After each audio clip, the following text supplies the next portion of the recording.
Bueno, muy buenos días. Yo soy la doctora Mariana Pérez de Antueno, trabajo para el Instituto de Medicina y Radiomedicina. Agradezco ante todo la presencia del doctor Horacio González Redondo, el fundador de todo esto, a Cristian también, que es el presidente de Gente Sana, y Alejandra Singer, la directora del instituto. Y en el día de hoy vamos a estar dictando nuestro webinar. Convocamos al magíster Santiago Girola. Él es físico médico y especialista en protección radiológica. Así que vamos a estar iniciando este webinar sobre protección radiológica en aviación, un tema actualmente de mucha importancia. También agradecemos a la presencia de Sebastián Olivera, que está aquí. Bueno, magíster, cuando usted quiera. Mm. Bueno, primero que nada, gracias por la invitación.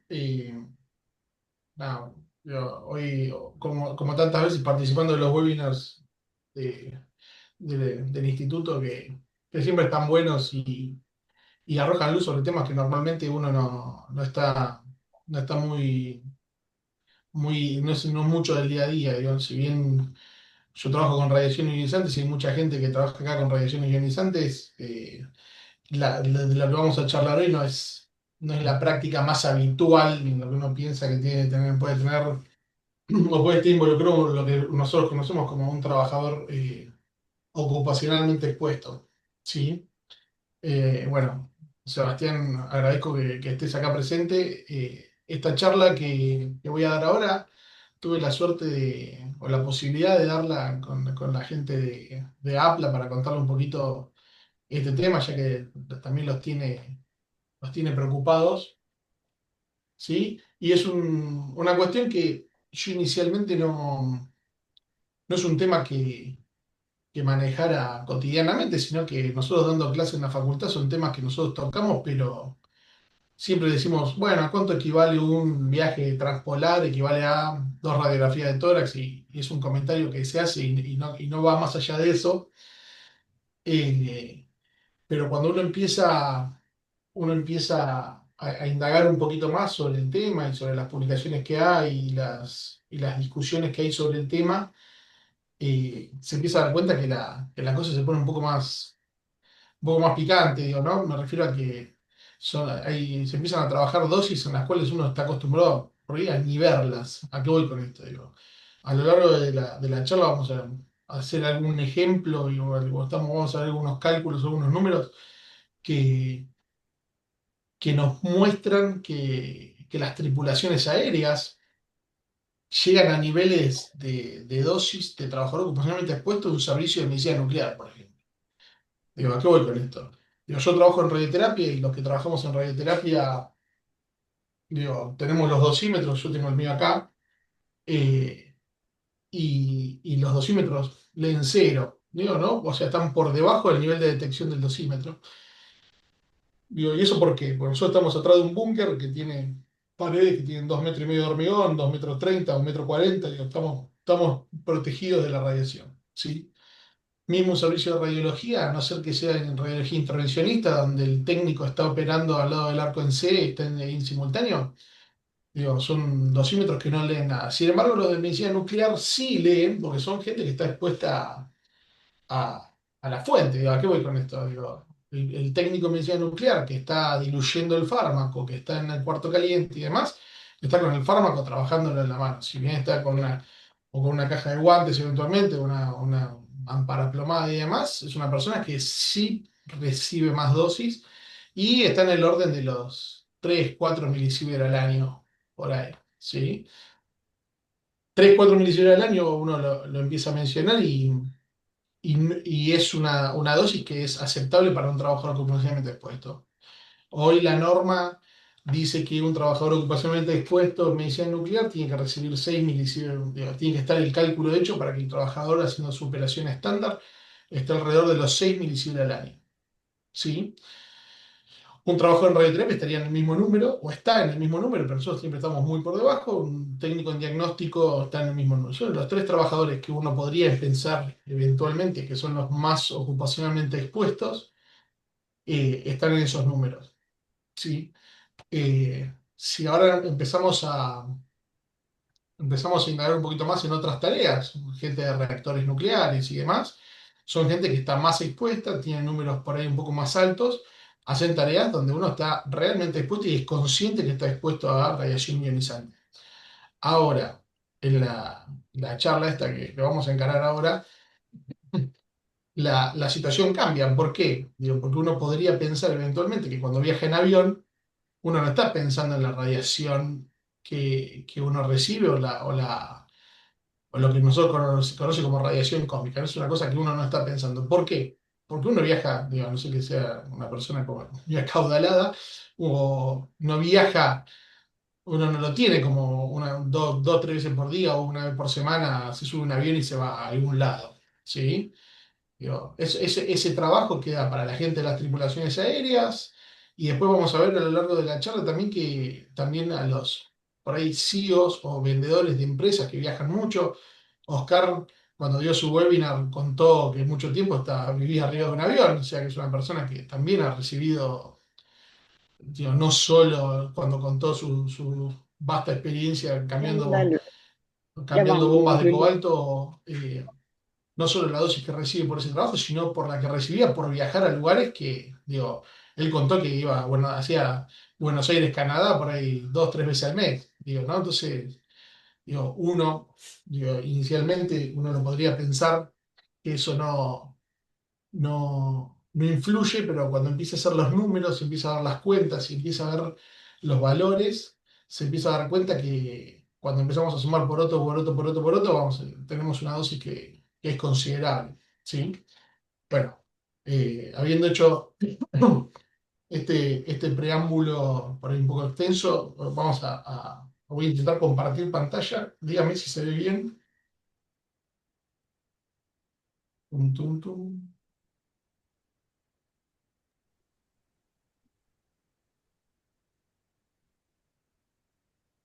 Ahí Ah, se se está ve viendo chiquita la otra, ¿no? y la otra. Sí, exacto. Tu, tu, tu, tu, tu, tu, tu, tu.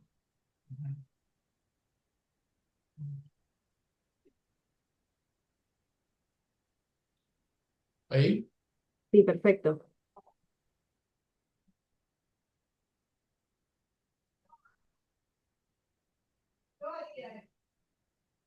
Bien, protección radiológica. Conceptos generales. Sí, bueno, ahí está mi presentación. O sea, ¿qué están expuestos? Cuando uno habla de radiación cósmica, hay cosas que a uno le exceden en la cotidianeidad, digo, en la dinámica estándar. Para que, bueno, en la dinámica estándar. Entonces, ¿a qué estamos expuestos? Cuando uno vuela en un avión, digo, ¿no? Entonces, tenemos la radiación primaria viene del universo, ¿sí? Cuando esta radiación primaria entra en la atmósfera, ¿sí? Tenemos una lluvia de partículas y de radiación electromagnética que hace la, que la dosis acumulada a grandes alturas empiece a ser considerada. ¿Qué pasa? Digo, si nosotros vemos acá la gráfica, vamos a ver que hay electrones, hay piones, hay muones, hay partículas que están cargadas, son partículas cargadas. Estas partículas cargadas en realidad mucho no nos preocupan porque estrictamente uno lo que hace es, lo que termina pasando es que en la atmósfera esas partículas son atenuadas o son absorbidas de alguna forma particular, esas partículas no llegan. En el caso del avión, esas partículas van a quedar en el fuselaje de la máquina, ¿sí? O sea, no van a atravesar el avión, pero quiero que noten que hay un detalle que no es menor, que tenemos, ahí se ven fotones gamma, hay neutrones, ¿sí? Para los neutrones, el avión, sepan que es transparente. Básicamente, el neutrón atraviesa el avión como si fuese nada. Y esta dosis neutrónica es la que nos empieza a preocupar a nosotros, ¿sí? Porque la composición de la radiación cósmica, ¿sí? Y nos vamos a poner en las latitudes polares, que son las que nos preocupan a nosotros, que estamos en Argentina, ¿sí? Fíjense que la componente neutrónica es un 64%. Yo cuando empecé a ver este tema, nunca me imaginé que la componente neutrónica era la que más pesaba en esta situación. Pero bueno, viendo investigaciones, viendo estudios que se han hecho, tenemos una composición neutrónica muy alta. Muones, los muones y los electrones o positrones, no importa porque por lo que acabo de decir son partículas que están cargadas, y las partículas cargadas al interaccionar con cualquier material, uno las pierde, entonces no estarían aportando radiación, si no estarían aportando dosis. Las partículas que nos preocupan a nosotros básicamente son los fotones, que es un 5%, que casi podríamos decir que es despreciable, y los neutrones. Los protones cumplen la misma lógica que los muones y los electrones. Eh, Acá yo quiero decir algo, digo, cualquier duda, cualquier consulta que tengan pueden interrumpir, interrumpir me refiero a intervenir y charlamos sobre algún tema particular, ¿sí? Pero si uno ve el mapa de fluencia o de tasa de dosis por hora que está en el globo, ¿sí? En el planeta, uno puede ver o puede detectar, ¿sí? Que tenemos en las latitudes más polares, ¿sí? Tenemos mucha más tasa de dosis. eh, y a medida que nos acercamos al Ecuador, la tasa de dosis cae, ¿sí? Nosotros, si pensamos en Argentina, estamos en este lugar, estamos aquí en este lugar del mapa, estamos entre 4, 5, si tenemos un límite inferior de 3 microsievert hora a 5 microsievert hora. Digo, podemos pensarlo de esa forma. ¿Sí? Digo, esto para que vean que los estudios que están hechos, digo, son estudios que son por ahí añosos, ¿no? Del año 2002, digo, y a medida que avanza el tiempo, estas cosas empiezan a tomar más importancia. ¿Sí? Para poder hacer y darle entidad a estos números de los cuales estamos hablando, digo, lo que uno tendría que pensar, o uno tendría que evaluar sería cuáles son los límites, ¿sí? Los límites de dosis recomendados. Hoy los límites de dosis recomendados como límite, ¿sí? Para el trabajador son de 20 milisievert al año y para el público 1. El resto cristalino, digo, son valores, digo, pero nos quedémonos con el 20 y con el 1. A ver, estos son valores de límite de dosis recomendados. ¿Qué ocurre? Cuando yo arranqué hablando, empecé a decir que el trabajador de medicina nuclear estaba en el orden de 4 o 5 milisievert. Entonces uno podría decir, bueno, pero estás muy por debajo del límite recomendado. Sí, es verdad, pero ¿por qué uno está por debajo del límite recomendado? Uno está debajo del límite recomendado por la existencia de lo que llaman restricciones de diseño. ¿Qué son las restricciones de diseño? Las restricciones de diseño son valores por debajo de los límites que, eh, que permite trabajar, ¿sí? Con un nivel de seguridad mayor.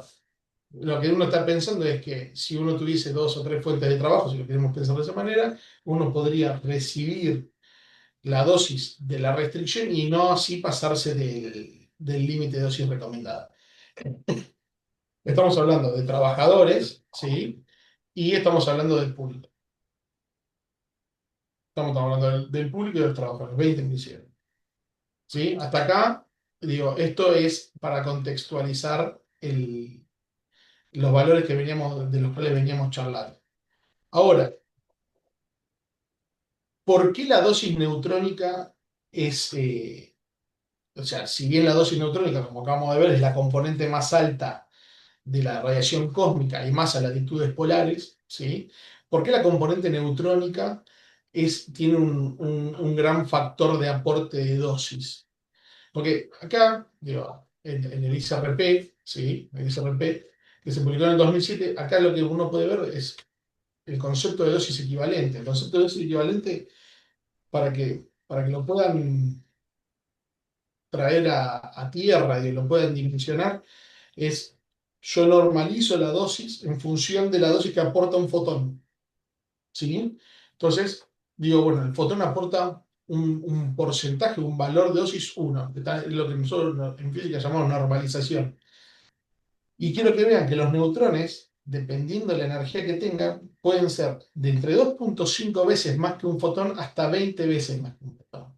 ¿Sí? O sea que el nivel de dosis equivalente que aportan los neutrones puede llegar a ser hasta 20 veces la que aporta un fotón. ¿Sí? Por eso, no solo es importante pensar que el, el porcentaje de dosis de la componente neutrónica es tan alta, sino que al mismo tiempo no solo es alta, sino que además aporta una dosis equivalente mucho mayor a la de los fotones, que es a la que estamos expuestos nosotros en radioterapia, en diagnóstico, en medicina nuclear, ¿sí? Estamos expuestos básicamente a fotones. En medicina nuclear uno podría pensar que también tiene electrones y tiene partículas alfa, pero en diagnóstico y radioterapia no, eso no ocurre, ¿sí?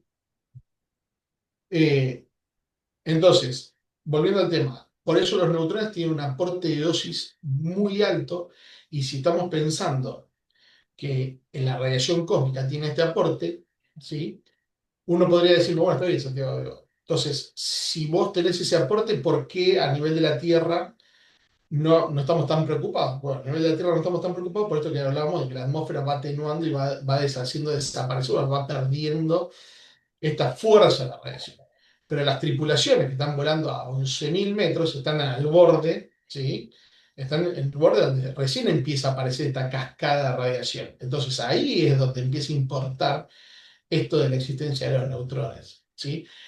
¿A qué voy? Digo, todo lo que trabajamos con radiación sabemos que si cuanto más nos alejamos de la fuente, la intensidad de la radiación cae, ¿sí? O sea, la dosis o la tasa de dosis disminuye. Como regla general, disminuye como el cuadrado de la distancia. Entonces, si disminuye como el cuadrado de la distancia, a medida que yo me acerco a la fuente, aumenta como el cuadrado de la distancia, ¿sí? Quiere decir que si yo estoy al nivel de la Tierra y hay una persona que está a 11.000 metros más arriba que yo, esa persona está recibiendo mucha más tasa de dosis de la que estoy recibiendo yo en la Tierra, solo por existir, ¿sí? Y este es el caso de las tripulaciones aéreas, digo, tanto de las tripulaciones como de las personas de lo que llaman viajeros frecuentes, ¿sí? Con esto también hay que aclarar el concepto, o hay que hablar del concepto de dosis efectiva. La dosis efectiva es la dosis que realmente termina quedando en el cuerpo después de las interacciones y en función de qué órgano según se esté irradiando. Estamos de acuerdo que dependiendo de la radiosensibilidad del órgano, la dosis efectiva cambia, ¿sí? O sea, no es lo mismo tener un gray de fotones o un gray de neutrones en la médula que tenerlo en las gónadas y tenerlo en la vejiga. ¿Sí? ¿Por qué? Porque el nivel de radiosensibilidad de los órganos va cambiando. Como nosotros estamos pensando que la radiación que estamos recibiendo, ya sea en la Tierra o en un avión volando a cualquier lugar del planeta, es de cuerpo entero, la dosis efectiva termina siendo ponderada por los órganos, termina siendo uno. O sea, ¿qué quiere decir? Que no importa la radiosensibilidad, yo no estoy pensando que estoy irradiando solo los pulmones o solo la cabeza, estoy irradiándome el cuerpo entero. Entonces, el nivel de ponderación termina siendo el 100% del cuerpo y no un porcentaje de este. ¿Sí? Entonces, dicho esto, dicho esto, vamos a pasar a los efectos que tiene la radiación en el cuerpo, ¿sí? O sea, uno está hablando, básicamente habla de dos tipos de efectos determinísticos y efectos estocásticos. Los efectos determinísticos, básicamente es, para bajarlo a algo más terrenal, es yo me irradio y aparece una lesión, y la puedo ver, la puedo percibir, ¿sí? ¿Eso de qué depende? Tiene un umbral. ¿Qué quiere decir esto? El umbral quiere decir que yo tengo que pasar cierto límite de dosis a partir del cual yo empiezo a ver el daño, ¿sí? Pero existe el otro efecto, que es el efecto estocástico, que es un efecto probabilístico. Y el efecto probabilístico, si bien acá uno lo está viendo y es una recta, ¿sí? Que va directamente relacionada entre la dosis efectiva que recibe el trabajador o la persona, no el trabajador, que recibe la persona, y una probabilidad de ocurrencia de una lesión. O sea, básicamente los efectos determinísticos son efectos hereditarios o son tumores a largo plazo, ¿sí? ¿Qué quiere decir? Porque a medida que yo aumento la dosis efectiva recibida, ¿sí? Voy aumentando la dosis efectiva, lo que voy teniendo es un aumento de la probabilidad de que aparezca algún efecto, ¿sí? Y como esto es solo probabilístico, digo, no quiere decir que yo recibí mucha dosis a lo largo de mi vida y sí o sí voy a tener un efecto. Lo que sí tengo es una mayor probabilidad de que esto ocurra, ¿sí? Lo que yo tengo es una mayor probabilidad, no quiere decir que vaya a ocurrir, pero aumenta las probabilidades. Y los efectos estocásticos, ¿sí? Básicamente lo que nosotros tenemos es la célula se irradia, ¿sí? Esa irradiación tiene dos caminos, ¿sí? Eh, si rompe la célula, si la radiación es mucha y rompe la célula y la lastima, lo que voy a tener es un efecto estocástico, determinístico, digo, o sea, lo voy a ver la lesión. Para que se puedan dar una idea, esto es cuando uno sale a caminar al sol y vuelve de caminar y está todo rojo con la espalda brotada de ampolla. Bueno, eso es un efecto esto, determinístico. Yo me irradié, me quemé y el cuerpo respondió. ¿Sí? Ahora, los lunares que me salen después serían lo que uno podría pensar como efectos estocásticos, es la probabilidad de ocurrencia de una lesión, que viene mucho tiempo después. ¿Sí? Entonces, ¿qué pasa? La célula se lastima y puede tener dos caminos. ¿Sí? Se arregla y sigue avanzando y no, aquí no ha pasado nada, o muta, ¿sí? Tiene un problema y avanza con un problema. Digo, ustedes tienen que pensar que la reparación celular es un proceso complejo que requiere un montón de pasos, ¿sí? Y la célula, cuando detecta que hay un error, lo que termina haciendo es liquidando la célula, la mata, ¡pum! Desapareció la célula. Entonces, muerto el perro, muerta la raíz, se acabó la historia. Ahora, puede pasar que la célula, al repararse, al intentar repararse, lo haga bien, y es lo que acabo de decir, pasa la vida, sigue la vida normal y no ha pasado nada, o lo que termina ocurriendo es que se repara mal y esa reparación errónea, ¿sí? Continúa en una evolución que termina siendo un cáncer, digo, ¿sí? Pero digo, lo digo así, pero digo, entiendan que esto es probabilístico, ¿sí? O tenemos problemas hereditarios. Son las dos variantes de lo que se llama efecto estocástico, o sea, son probabilísticas de probabilidad que ocurra. Lo otro que hay que entender es que no hay forma de saber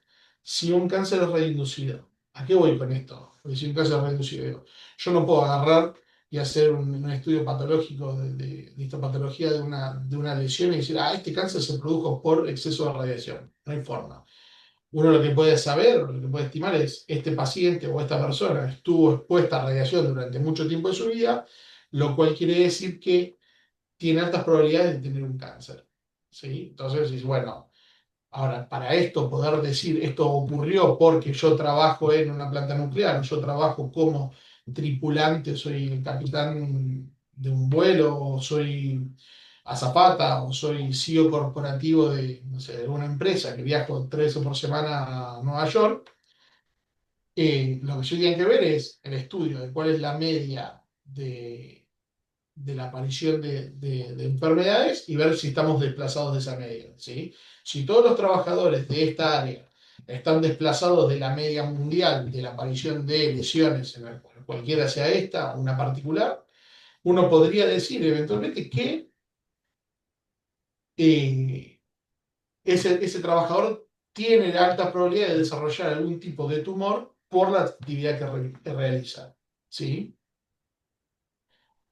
Bien. Listo, haber hablado un poco de radiología y demás, ahora pasamos un poquito a lo que nos importa en esta parte de la charla, que es qué dice la Superintendencia de Riesgo de Trabajo con respecto a los trabajadores aeronáuticos, ¿sí? Y fíjense los números, vamos a empezar a marcar. Dice, ¿qué dice la Superintendencia? Dice, declarar como personal expuesto a radiaciones a los trabajadores que superen 1 milisievert al año a los efectos de establecer exámenes médicos periódicos. Esto lo dice la Superintendencia de Riesgo de Trabajo, no lo digo yo. ¿Sí? Esto está sacado de recomendaciones internacionales. O sea, no es que un día se despertaron con algún tipo de, de- de visión y dijeron, no, nos parece que digo, esto está sacado de- de publicaciones internacionales. Ahora, fíjense el número que está diciendo, 1 milisievert. Si se acuerdan un par de filminas más atrás, habíamos visto que 1 milisievert es el límite de dosis anual para un público, ¿sí? Para que seamos público. O sea que lo que nos está diciendo básicamente es esto. Es cualquier persona que reciba más de 1 milisievert ya automáticamente debe ser considerado trabajador ocupacionalmente expuesto, ¿sí? Entonces, lo que sugiere es que esas personas, ¿sí? Eh, que son trabajadores ocupacionalmente expuestos, dice, planificar los programas de vuelo de los tripulantes de modo que los cálculos de dosis de exposición no superen los 6 milisievert al año. Otra vez el número 6, ahora aparece el número 6, que es el límite de dosis o la restricción de dosis que tiene un trabajador ocupacionalmente expuesto. ¿Se acuerda que yo había hablado de medicina nuclear, radioterapia y diagnóstico? Y bueno, entonces, 6 milisieverts es la restricción de dosis que nosotros ponemos a la hora de calcular un búnker de radioterapia, un servicio de medicina nuclear, o una sala de rayos, que sea tomógrafo, angiógrafo, lo que sea, para que el trabajador no reciba, un trabajador no reciba más de 6 milisieverts al año. Por ende, los trabajadores de las líneas aéreas que vuelan y reciben dosis no deberían recibir más de 6 milisieverts al año para uno estar considerado que está por debajo de lo que sería una restricción. Obviamente yo no puedo hacer una restricción de diseño del avión porque el avión no lo puedo blindar, pero si lo topo de plomo el avión no vuela, digo, ¿no? O es una cuestión de física. Pero entonces, lo que sí se puede hacer es eventualmente, lo que sugiere la Superintendencia de Radio y Trabajo es programar los vuelos o programar, hacer la programación del plan del piloto en función de que no reciba más dosis que esta, ¿sí? Y dice establecer como límite 6 misiones. ¿Qué quiere decir? Límite de intervención. Límite de intervención quiere decir que alguien, una vez que detectó que el trabajador recibió más de esta dosis, hay que intervenir de alguna forma para que el trabajador no se exceda, ¿sí? Después vamos a ver en publicaciones que hay publicaciones que sugieren que el trabajador puede ir hasta 10 milisieverts, ¿sí? Pero entonces lo que hacen muchas aerolíneas, y bueno, vamos a charlar, es que el trabajador que por cálculo, ¿sí? Por estimación, supera los 6, automáticamente se le da un dosímetro, ¿sí? Para que en los 4 que le faltan, ¿sí? El trabajador no llegue a ese número. Bien. Bueno, a los trabajadores se les recomienda no realizar vuelos, ¿sí? Que los cálculos de dosis recibidas no superen seguir lo que acabamos de decir. Entonces, la Superintendencia de Riesgo de Trabajo le sugiere a las aerolíneas unas cosas y a los trabajadores les sugiere otras. Entiendo que eso tiene que ser una relación de compromiso entre el grupo de trabajadores y la aerolínea para poder estar en un balance que les permita operar de forma segura, ¿sí? Bueno, acá tenemos recomendaciones, acá un par de publicaciones que después si quiere a alguien les interesa se la puedo pasar, no hay ningún problema. ¿Sí? Del NUSCLEAR. ¿Qué es el NUSCLEAR? ¿Sí? Es el Comité Científico de las Naciones Unidas sobre los efectos de las radiaciones atómicas. Digo, ¿qué hace esta gente? Esta gente evalúa exposiciones y empieza a hacer recomendaciones, o sea, analiza las situaciones. Por ejemplo, digo, para hacer una idea, el accidente de Chernobyl fue Musclear el que hizo toda la evaluación del impacto, tanto a nivel personal como a nivel ambiental, de la situación esta del accidente de Chernobyl. Hizo todo el análisis, asesoró todo lo que tenía que hacer, digo, asesora tanto a la IAEA, se va asesorando a todos los organismos y después publica un informe diciendo, bueno, esta es la situación, esto es lo que pasó, esto es lo que se sugiere hacer para poder evolucionar de forma coherente. ¿Sí? ¿Quiénes participan del NUSCLEAR? Epidemiólogos, físicos médicos, biólogos, radiobiólogos, ¿sí? Especialistas de protección radiológica. Es un grupo multidisciplinario que interviene en este tipo de situaciones y se hace un análisis global. No es que solo viene un grupo de especialistas en protección radiológica y dicen, "Che, miren, sugerimos que esto lo hagan de esta forma". No, hay biólogos, hay radiobiólogos, gente que hace radiología, digo, también hay médicos, hay especialistas en protección radiológica, hay físicos, físicos médicos, hay ingenieros, hay un montón de gente que colabora y labura de forma multidisciplinaria para poder hacer una recomendación concienzuda y seria, digo, ¿no? Por ejemplo, el ICRP, que es uno, digo, fíjense que nos queda, recomienda el ICRP en su publicación 132, ¿sí? Donde habla de la protección radiológica, de la radiación cósmica para los trabajadores, evalúa esto que les estoy diciendo, que el valor puede ir entre 5 y 10 milisieverts al año, ¿sí? Que puede ser apropiado. Esto un poco es lo que les estaba diciendo, que si bien la Superintendencia de Riesgo de Trabajo sugiere llegar hasta 6, en algunas publicaciones se habla hasta 10, pero lo que hacen algunas aerolíneas, más que nada europeas, eh, es a partir de los 6, cuando por cálculo se llega a 6 milisieverts, se le entrega un dosímetro para que el trabajador no supere los 10. ¿Sí? Pero esto es una política interna. Estos son ustedes tienen que entender que estos son recomendaciones. Digo, esto puede ir como todo. Digo, alguien te recomienda algo, vos puedes agarrarlo o dejarlo. Digo, ¿sí? Bueno, ¿qué es el ICRP? ¿Sí? Es la Comisión Internacional de Protección Radiológica. Está, si no lo quisiera pensar, está como un escalón por debajo. Si me escucha alguien del ICRP me va a querer matar, pero digo, está como por un escalón por debajo del NUSCEAR, ¿sí? Pero son los que toman las recomendaciones de NUSCEAR y después lo que le recomiendan al resto qué es lo que deben hacer. ¿Sí? Fíjense que la Autoridad Regulatoria Nuclear Argentina toma recomendaciones del ICRP, el Euratom, que es como es la Agencia Europea de Energía Atómica, también toma recomendaciones del ICRP, la IAEA, que es el Organismo Internacional de Energía Atómica, también toma recomendaciones del ICRP. Digo, no es que son un grupito, digo, de gente que recomienda alguna cosa. ¿Sí? Ahora, de vuelta, ¿quiénes son los que participan del ICRP? Radiobiología, físicos médicos, epidemiología, medicina, digo, casi son el mismo grupo de gente, ¿sí? O sea, es un subgrupo porque uno hace recomendaciones más generales y el ICRP toma recomendaciones, genera recomendaciones particulares, ¿sí? De hecho, si uno, lo que nosotros trabajamos ¿cómo es? En medicina, todos estamos muy familiarizados con el concepto de ALARA, ¿sí? Tan bajo como sea razonablemente alcanzable, y este concepto lo introduce el ICRP. ¿No? Fue mutando a lo largo del tiempo y terminó en tan bajo como sea razonablemente alcanzable. Pero digo, estos principios, ¿sí? Estos principios los hicieron la gente del ICRP. Volviendo a lo que dice la Superintendencia de Riesgo de Trabajo, ¿sí? Eh, fíjense, la dosis, ¿sí? O sea, si uno hace una estimación, vaya que tengo la pantalla, no me deja ver. Dice, la dosis de radiación efectiva, en unidades de milisievert, ¿sí? Fíjense, 10.000 milisievert o entre 7.000 y 10.000 son dosis que pueden provocar la muerte. Esto sería un efecto determinístico claro, digo, ¿no? Se radió, se murió.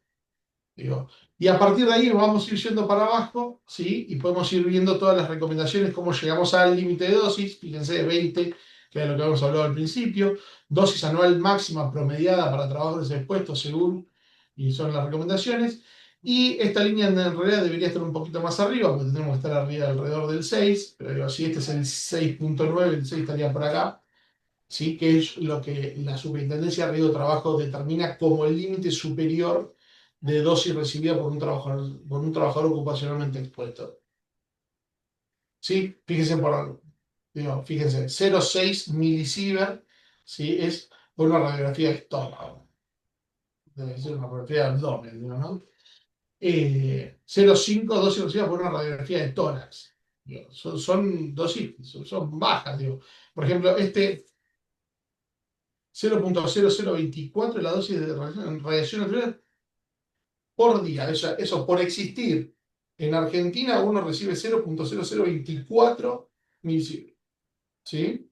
Fíjese por comer una banana, ¿sí? Un dato, digo, 0,0001 milisievert dosis por comer banana. Digo, eso tiene que ver con el potasio 40 que está dentro de la banana. O sea que por existir uno está inmerso en un mundo de radiación. Y ahora vamos a lo divertido, digo, que es lo que nos trae algún rango de preocupación. Digo, esto es lo que dice, esto está sacado del documento que acabo de mostrar de la Superintendencia de Riesgo de Trabajo, donde se calcula la ruta, por ejemplo, Roma-Buenos Aires, duración estimada del vuelo, 14 horas 10 minutos, y esta es la dosis aproximada en milisievert. Estos cálculos están hechos por un programa computacional que hace simulaciones numéricas que se llama Ciber, que lo desarrollaron en Europa, ¿sí? Donde uno puede cargar hay una parte que es gratuita y una que es paga, digo, ¿no? Pero uno puede cargar la ruta, la duración, y esto le dice a uno más o menos, o estima más o menos cuánta es la dosis que puede recibir por vuelo. Fíjense que Buenos Aires-Roma digo, tiene que ver con la duración. Fíjese que, que dura 14 horas 10 minutos, es 0,0374, o sea, 374 milisieverts. Y la vuelta, digo, la vuelta es Roma-Buenos Aires, bueno, depende de quién vuelve, digo, no importa. Y Buenos Aires-Roma, 13 horas 15, es un poco menos. Digo, tiene cierta lógica, digo, que sea un poco menos debido a la menor duración, digo, ¿no?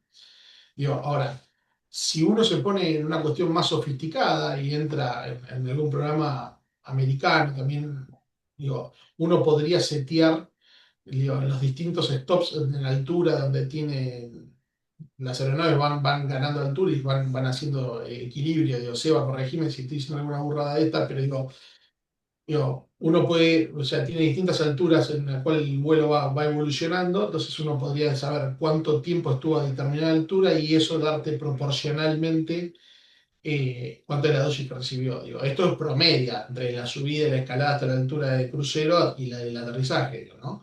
Todos son promedios de altura. Digo, si uno se pone más sofisticado, uno podría ir viendo cuáles son las alturas, cuánto tiempo estuvo a cada altura y poder sacar un número más certero de la dosis recibida. Entonces, digo, cuando uno mira esto, digo, 0,0374 milisieverts, digo, es un número bastante bajo. Digo, bien. Digo, pero ahora hagamos un ejercicio numérico. Digo, tomamos Roma-Buenos Aires, Buenos Aires-Roma. ¿Sí? Estamos de acuerdo que la dosis total es la sumatoria de la ida y la vuelta, que sería estos dos. Me queda 0,073 milisieverts. Digo, si yo tomo el límite de dosis sugerido por la Superintendencia de Riesgo de Trabajo y por el ISRP, que sería 6 milisieverts, y lo divido por la dosis que recibo por ir de Buenos Aires a Roma y de Roma a Buenos Aires, me da que esto puede dar 83 viajes, ¿sí? En 83 viajes yo alcanzo, en 83 viajes idas y vueltas, yo alcanzo el límite de dosis, ¿sí? El límite de dosis o la restricción de dosis recomendada. Ahora, para cualquier mortal estándar, 83 viajes a Roma en un año es una cosa totalmente inverosímil, digo, ¿no? Estamos de acuerdo, digo, no sé quién viaja 83 veces a Roma al año, digo. Entonces uno pensaría, digo, bueno, esto, digo, no voy a decir que roza lo loco, digo, pero digo, nadie estaría pensando seriamente si, uy, estaría radiándome de más. Digo, ahora, si uno lo toma en perspectiva y dice que el año tiene 52 semanas, vamos a suponer que estoy tomando 2 semanas de vacaciones, y hago 83 dividido 50, me da el viaje, puedo hacer un viaje punto 6 por semana. O sea, esto ya, digo, empieza a tomar un número, una forma de número un poco más realista, si lo queremos pensar, digo, realista, digo, ¿a qué voy? Digo, 1,6 viajes, ¿sí? Un viaje y medio, o sea, vamos a suponer que es Buenos Aires-Roma, Roma-Buenos Aires, Buenos Aires-Roma, por semana, entiendo de vuelta, digo, entendamos que digo, eso es un montón, digo, ¿no? Digo, no sé quién puede viajar esa cantidad de tiempo, digo, pero si uno lo piensa a nivel de tripulaciones aéreas, ya no suena tan descabellado pensarlo. Digo, acá digo, podemos intervenir, digo, la gente de la aeronáutica me va a decir, no, bueno, la tripulación que hace Buenos Aires-Roma no vuela una vez y media por semana. Digo, eso yo lo desconozco, digo, y no me voy a meter en ese tema. Lo que yo quiero marcar y lo que sí quiero que se vea es el número que lo que antes parecía descabellado ahora ya no tiene tan, o sea, no es tan descabellado pensar, ¿sí? Y lo que hay que empezar a contemplar. Entonces, digo, bueno, está bien. Uno podría pensarse, bueno, Buenos Aires, Roma, digo, bueno, es Europa, digo, ¿no? Bueno, vamos a algo más acá. Vamos a Argentina. Digo, vamos a la ruta que el programa CIBER, que es el con el que se usó esto, permite calcular, que es Río Gallegos, Buenos Aires. ¿Sí? Dosis aproximada, hagamos el mismo ejercicio. ¿Sí? Digo, tenemos lo mismo, hacemos el mismo ejercicio. Río Gallegos, Buenos Aires. Dosis total, 0,0203 milisievert. ¿Sí? De vuelta, sin contemplar el hecho de las alturas. Esto es un vuelo promedio, ponderado, ¿sí? Entre la escalada y el descenso. Digo, si hacemos la misma cuenta, me quedan 295 viajes al año para alcanzar el valor de vuelta. Otro número totalmente. 295 viajes es un montón. Ida y vuelta a Río Gallegos. Pero si lo ponemos en perspectiva, y lo dividimos por las 50 semanas que tiene el año, 52, pero digo, 50 de un trabajador, normal de un trabajador estándar, esto se vuelve 5.9, serían 6 viajes por semana. Y 6 viajes por semana, y no me voy a meter y de vuelta, ¿no? Yo no sé cuál es la dinámica de las aerolíneas, cuáles son los criterios que toman para que la gente vuele o no vuele. Digo, pero si yo, Santiago Girola, tuviese que ir al trabajo 6 días por semana, que trabaja cualquier persona más o menos normal de un jornal, digo, si yo tuviese que hacer ese vuelo 6 veces en una semana, vamos a suponer que tengo una oficina en Río Gallegos, llego al límite de ocio. ¿Sí? Y di vuelta. O sea, voy a la mañana o vuelvo a la tarde. Digo, yo trabajo en Temperley, vivo en Tigre, tengo 1 hora y media de viaje. Y el Río Gallegos son 3 horas, no es tan. Podría hacerlo de ida y vuelta tranquilamente y no tener mucho problema, digo. Eh, Fíjense que ese número que antes de vuelta sonaba descabellado, hoy, en este momento, después de ponerlo en perspectiva, ya no es tan descabellado.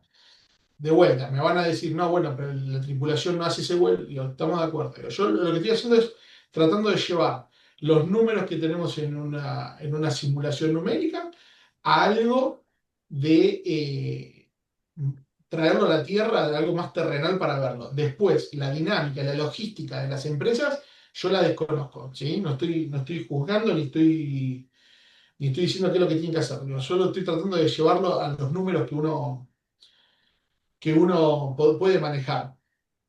Y ahora sí, los invito, si todos tienen algún celular ahí, si quieren hacer la cuenta, igual la tengo escrita. Digo, vamos a tomar para los pilotos que vuelan en Argentina, ¿sí?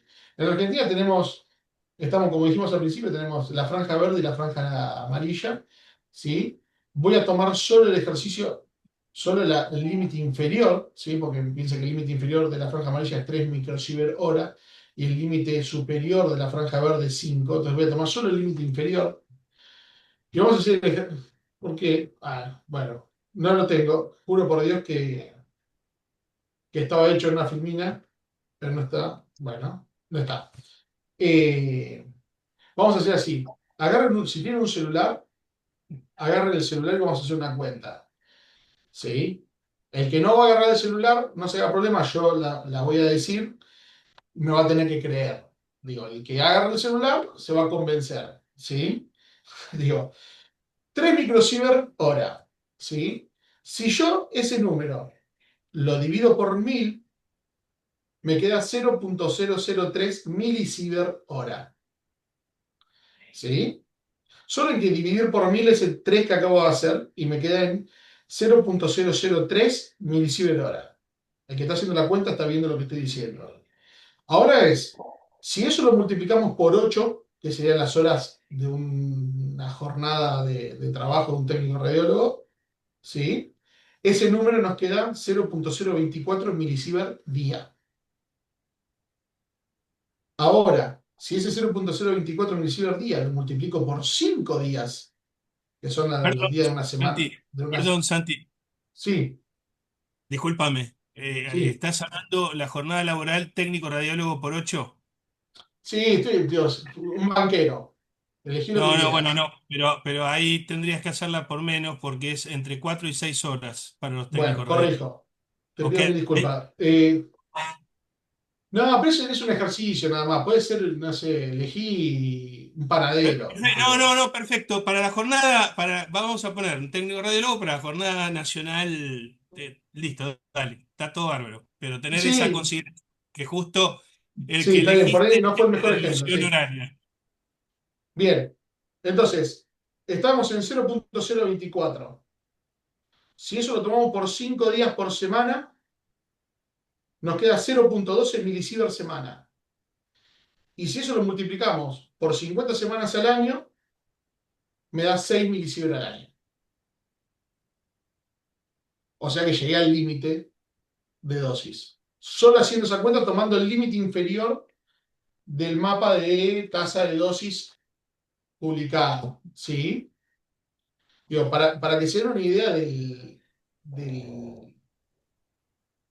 de cómo las cosas, cuando uno no los ve en perspectiva, termina pareciendo que no es nada, y cuando uno lo empieza a poner en algo más terrenal, esto empieza a tomar importancia, ¿sí?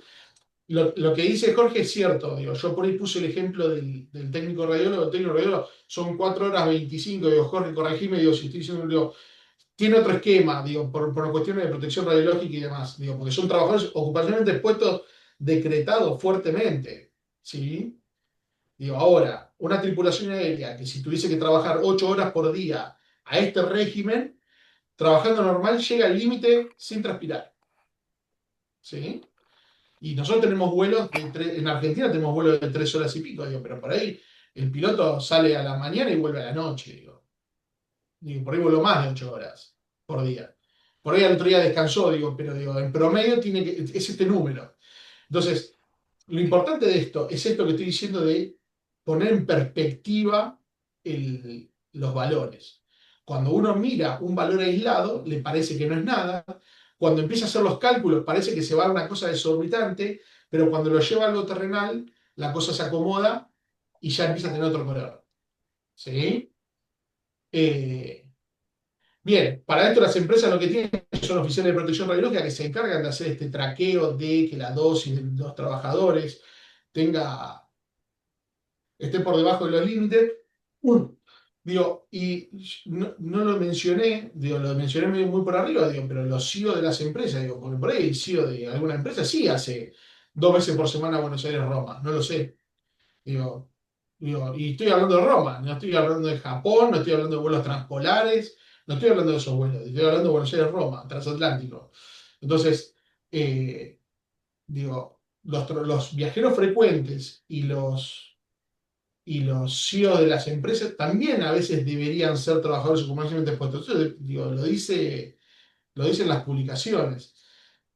Y para terminar y no robarle mucho más tiempo, esto de qué hace el oficial de protección radiológica en una de estas empresas. Hace la evaluación de la exposición, hace la dosimetría, si lleva los registros, hace capacitaciones para que la gente entienda a qué está expuesto y cuáles son los riesgos que tiene por tenerlo, ¿sí? Puede hacer asesorías sobre la operación de las rutas, ¿sí? Y se fija que los cumplimientos normativos se van a cumplir. Entonces, la Oficina de Protección Radiológica, digo, en un servicio de radiología, en un servicio de radioterapia, digo, no, está a cargo del físico médico, ¿sí? En un servicio de medicina nuclear que se encarga de hacer todo esto. Bueno, las empresas, las aerolíneas o las empresas que tienen este tipo de situaciones, también deberían tener un departamento de estos. Acá les presento algunos de los dosímetros que se usan comercialmente, son dos marcas comerciales, ¿sí? que tienen detectores, particularmente si uno puede dar ese beta gamma, pero digo, Thermo Fisher tiene una versión que en vez de ser beta gamma es neutron gamma, ¿sí? Y el Mirion el de DMC, del CM3000, también tiene para medir neutrones y fotones. Lo que sí hay que entender es que esta dosimetría es mejor que nada, pero no es lo más preciso porque los detectores de neutrones, digo, si alguna vez se ponen a buscar, son cosas mucho más robustas, digo, porque los neutrones primero hay que bajarle la energía para poder detectarlos y para eso necesitamos mucha parafina, mucho polietileno y no es práctico, digo, ¿no? Por ahí uno podría pensar, ahí los aviones deberían traer uno, digo, posiblemente sí, digo, no sé por qué no lo traen, o si lo traen, no sé si están, digo, es información que está disponible, ¿sí? Bueno, y con esto ya voy cortando, le dejo acá mis contactos, es una forma de contactarme para lo que necesiten y quieran, y quedo abierto a preguntas, ¿sí? Bueno, muchas gracias, Santiago. Excelente. Una de las cosas que a mí me queda es, bueno, primero gracias por traernos como a la cabeza esta información, tantos números y cosas, pero que al final se resumía en un viaje y medio a Roma, que yo no lo tenía en cuenta. Y por otro lado, me parece que esto que vos mostrás, este documento de la superintendencia, del ICRP, etcétera, también esas dosis son muy, muy rígidas, ¿no? Porque a vos te está diciendo, no importa el día, no importa la hora del día que vos viajes, pero si vos viajás hasta Roma está el dosis. No me parece que sea así, ya que todos, bueno, hace una semana nevó en Tigre. Entonces me parece como que quizás no es tan rígido la radiación como el número que se pone en un papel, ¿no? Me parece a No, mí eso, estamos de considero yo, no es sí, lo mismo estamos de acuerdo. viajar a Roma De un hecho, lunes que un martes que un sábado. No, no creo que sea lo mismo. Y a distintas horas de la noche tampoco. Tampoco Río Gallego, ningún lado. Me parece que son muy, muy rígidas. Sí, perdóname, decime. no, te digo que sí tenés razón en eso, el horario es clave, por ahí el día no sé si tanto, digo, pero el horario sí es clave. Y después también, digo, hay situaciones astronómicas que parecen tipo, no tener mucha importancia, digo, pero hay cuestiones astronómicas que hacen que la radiación de fondo aumente. Digo, digo, es sabido, digo, que a veces por el noticiero sale hay una tormenta solar. Y bueno, ¿qué es una tormenta solar? Digo, para nosotros no es nada, pero se pierden conexiones de celulares, se pierden situaciones de radares y demás. Y eso es radiación cósmica que llega a la Tierra, que a nosotros la frena la atmósfera, pero los pilotos que están ahí arriba no. Y no Digo, se entonces, contempla. digo, claro, las auroras boreales y todo eso, Claro. esas situaciones, cuando se dan en situaciones nórdicas o tipo polares, digo, también aportan. En un viaje ¿Sí? traspolar, Aportan. qué dosis? No tenemos definido, digo, no, en el sistema este Ciber no te lo permite hacer este Hace- viaje.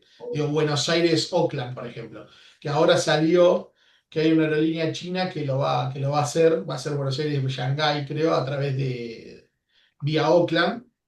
Eh, Eso seguramente va a empezar a aparecer, digo, Tiene más digo, radiación, pero tiene más radiación. sí, sí, por una Cuando cuestión vos de la. te vas hacia los polos, tenés más radiación. Sí, Ah, del mapa, ¿no? Claro. sí. Sí.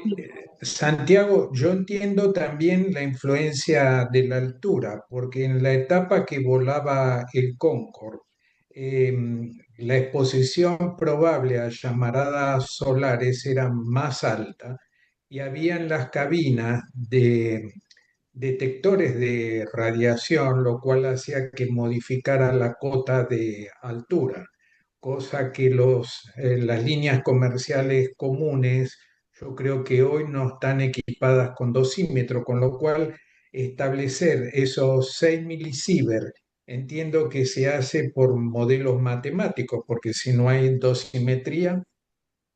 Exacto, son modelos matemáticos. De hecho, creo que, no quiero decir el nombre porque, digo, pero voy a decirlo, digo, Air France y Lufthansa le manda a la sociedad, no, como a la CONEA francesa, que es la que maneja este programa Ciber, le manda los datos y ellos tienen simulaciones, ellos sí tienen datos de cómo estuvo la astronomía, o sea, a niveles astronómicos, qué fue lo que pasó. Entonces, tienen más certeza, ¿sí? Estrictamente Respecto hablando, a no sé cuánto las es la diferencia, ¿no? Claro, respecto a las azafatas, sobre todo azafatas que se embarazan, ¿sabés Sí, si hay alguna recomendación, sobre todo de la Unión Europea o de la UASI, que es la Asociación Internacional de Aviación Civil?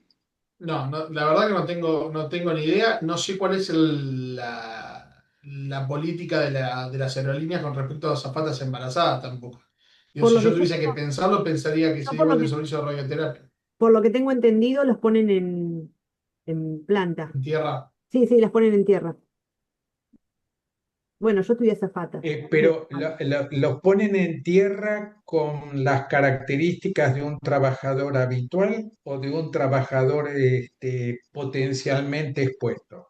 Mirá, hay estudios No sé hechos si en. Jorge Oyuela lo puede responder, si es de la Sí, superintendencia de alguna regulación.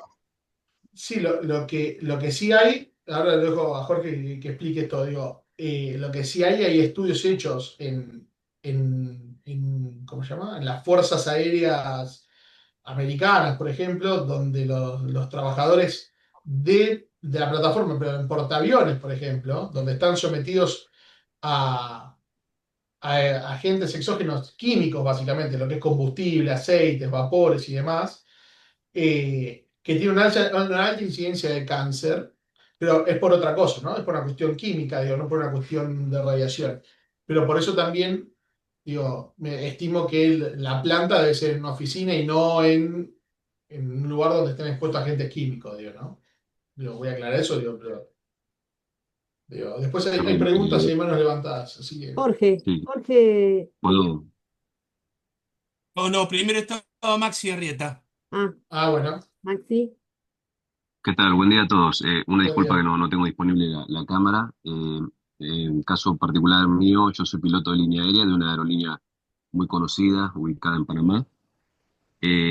Un par de cuestiones. Primero, agradecer, Santiago, la presentación muy buena, muy interesante. Segundo, para poner los números a una cuestión ya humana, terrestre, estamos a 27.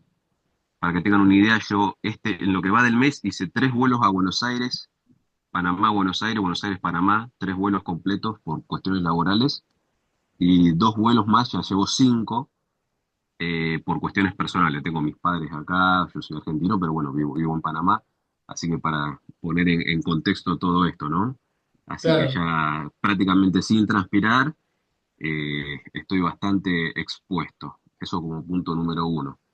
Eh, Punto número dos, el tema de las azafatas, particularmente en mi compañía, y tengo entendido que prácticamente a nivel mundial, automáticamente se declara que está embarazada, se baja de vuelo completamente, ¿sí? Después cada compañía tendrá su política, en la mía se la resigna a otro sector, generalmente a tareas administrativas. Con respecto a compañías, mi compañía particularmente no lo tiene, pero sí sé que, por ejemplo, Emirates, en los planes de vuelos de ellos, que es la información que nosotros tenemos en los pilotos para llevar a cabo un vuelo, ellos tienen en algún parte de la información datos de efectos astronómicos con el tema de la radiación solar y todo eso.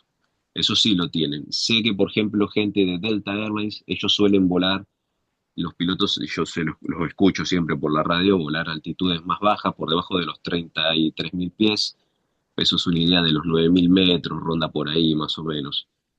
Eh, yo, a colación de esto, tenía una pregunta también, de que no me quedó muy claro si el tema obviamente, de la altitud, entiendo, más alto estoy, tengo menos protección de esa atmósfera para con esos neutrones. El tema de lo nocturno, porque también yo quizás lo que hago, como para tratar de hacer algo, lo cual tampoco está bueno, trato de volar más nocturno, lo cual eso entiendo que afecta a mi ritmo circadiano, que el tema de dormir también ayuda a la regeneración celular, ¿no? Pero bueno, nada, me quedó esa pregunta en el tintero de si la nocturnidad ayudaba un poco a bajar esa exposición.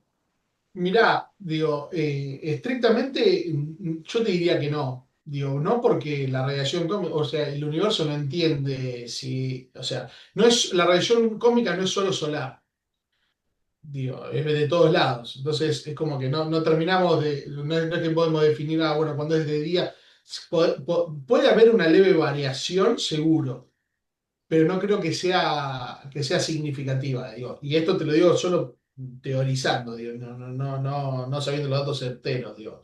Pero la radiación cósmica es en realidad, uno pensar lo que viene de todo el universo, no solo del Sol, ¿sí? O sea, por el tema de la luz, ¿no? Fantástico, fantástico. Bueno, quiero mandarle de paso un abrazo a toda la comunidad radiológica. Yo soy hijo de radiólogo y mi papá también, aparte de radiólogo, es licenciado en bioimágenes, ahí en el Ah, servicio del Hospital Posadas, así que bueno, muy, muy bueno, cercano a toda la saludos para actividad. ellos.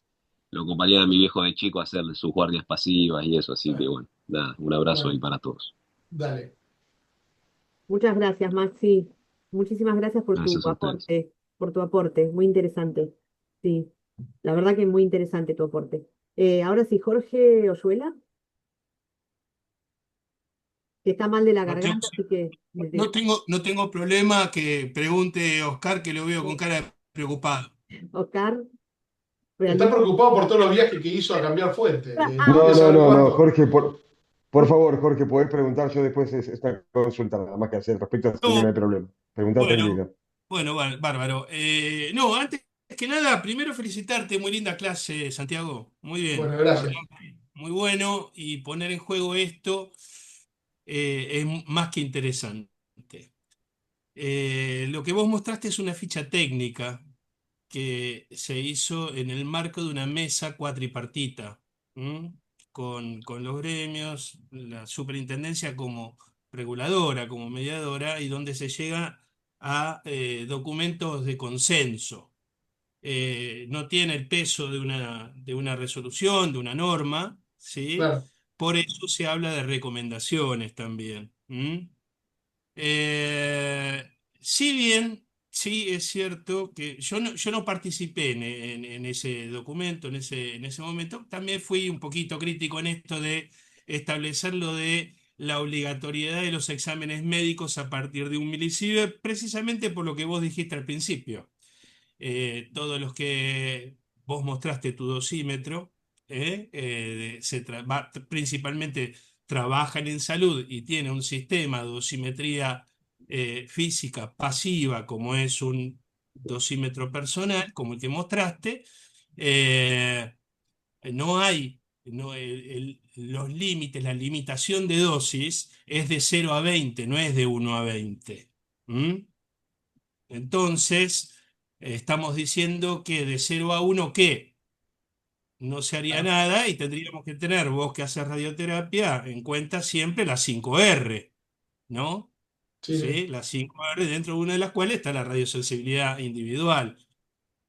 Además, también considero muy interesante el desglose que hiciste en cuanto a la caracterización de la radiación cósmica, que sí.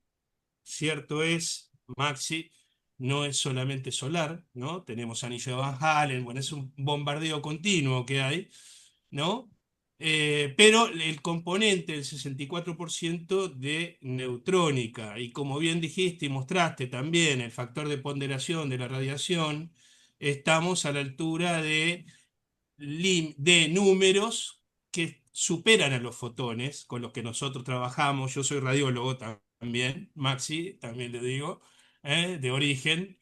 Los que trabajamos con fotones que es de 2,5 a 20, es decir, partículas alfa. Y todos sabemos que la calidad de la radiación, el factor R, modifica absolutamente todo.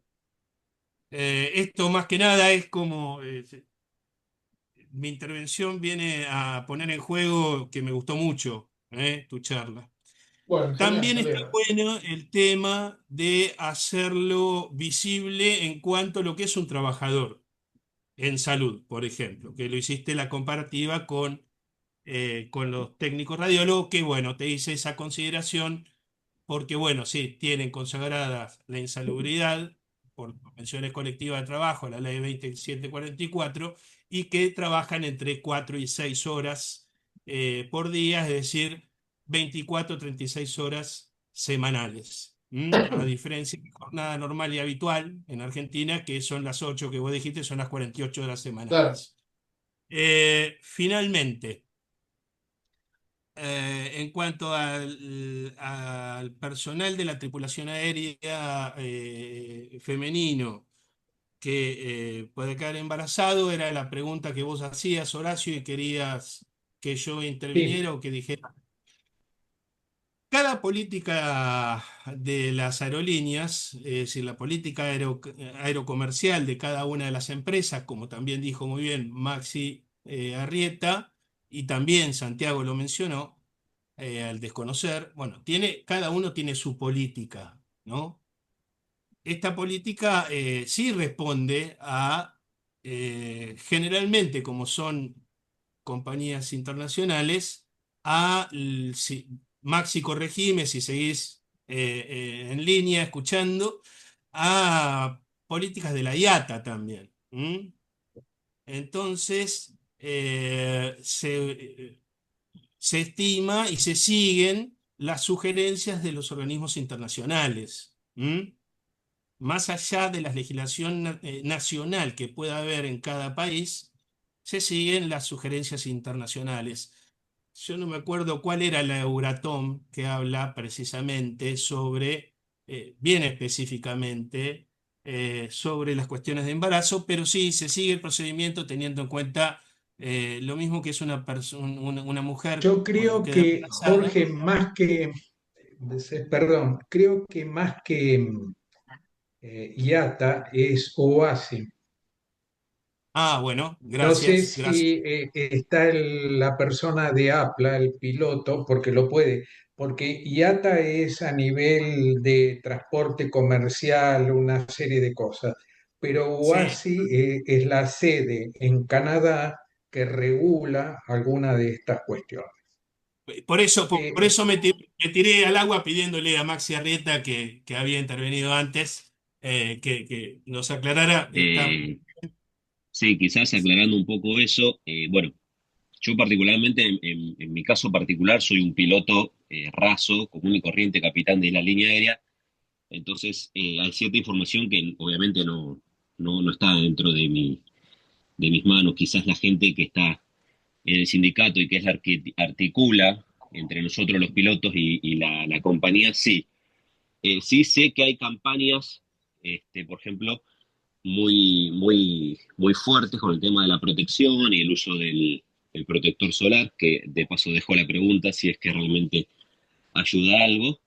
Y volviendo al ente que regula, es la OASI, ahí como dijo el señor Horacio, es la la OASI. OASI. Lo que sí interviene la IATA, por ejemplo, particularmente, en mi caso particular, nosotros transportamos desde acá, desde Buenos Aires, obviamente hacia Panamá y después lo distribuimos a donde corresponda, isótopos radioactivos, ¿no? Para todo lo que es detección del cáncer. Y de hecho la IATA es la que propone libros, tiene la documentación y la bibliografía de qué cantidad de radiación yo puedo llevar a bordo de justamente esos isótopos radioactivos para la detección del cáncer. Y de hecho tiene que haber una cantidad total y en base a la cantidad de esas, que son números que, si les soy honesto, tienen un indicador que se llama índice de transporte, que es hasta 12 según la cantidad total de Exactamente. que cada Este, bulto tenga, tiene que tener una separación entre ellos dentro del avión. Y bueno, eso está limitado y bueno, tiene todo un manejo especial y todos los procedimientos, ¿no? sí, sí, Pero sí. bueno, Eso en Argentina está regulado por la norma AR, de la ARN, la 10161, lo que es transporte, almacenaje, etiquetado de bultos y demás. exactamente, sí, porque Y es mercancía, se obviamente, considera y peligrosa. obviamente va muy regulado en cuanto a lo que es el IT que dijiste vos, el índice de transporte. No solamente que están los bultos, en el transporte tiene que estar identificada la zona donde va, sino que además también los bultos están etiquetados correctamente con uno, dos o tres, o depende del material que se transporte, que es Sí, el índice de exactamente, transporte correcto. con las mediciones correspondientes. Sí, de hecho Eh, nosotros tenemos el chiste entre los colegas que cuando llevamos mercancía de ese tipo le decimos que me lo ponga en la bodega trasera del avión, sobre todo cuando, por claro. ejemplo, en mi caso, los muchachos jóvenes o las muchachas no tienen hijos. Jodemos y digo, poneme esto atrás de todo, no lo quiero cerca de nosotros. Sí. Exactamente, pero esto igual, esto ya es transporte. Esto no estaríamos hablando de lo que es radiación cósmica, de lo que No, estábamos no, no, no, hablando. transporte, sí, sí, sí. Bien. Ahora nos vamos. Ahora, gracias por la aclaración, tanto Horacio como vos, Maxi. Santiago, ahí te Eh, dejo la Maxi, pregunta yo esa no, del protector. claro, Sí, Maxi, mirá, no sé si estás al tanto, hace unos cuantos años hubo una publicación de la UASI respecto a la incidencia de tumores cerebrales en pilotos. ¿Recordás algo de eso? Ahí pude poner la cámara. No estoy al tanto del estudio, sé que los hay, pero yo lo que estoy al Yo tanto creo por ejemplo, de mis colegas, probablemente, de mis maestros que se han retirado de más de 65 años, mis padres aeronáuticos, por así decirlo, la gran mayoría, todos tienen cáncer. De mayor o menor medida, cáncer de colon, nosotros también claro, pasamos mucho tiempo sentados, cáncer de vejiga, eh, melanoma, existe, en, esto es algo que está, claro, existe. Yo lo veo en mi cuerpo, de hecho mi cara cada día, conforme desde que empecé a volar comercialmente, hace más de 11 años, la cara, aparte de más allá de la edad, ¿no? También hay manchas que van apareciendo en la piel, está. Eso está, es algo que no podemos escapar. Bueno, ya es una cuestión inherente a habitar el planeta, ¿no? En el caso nuestro, bueno, a volar en una atmósfera menos protegida, por así decirlo. Claro.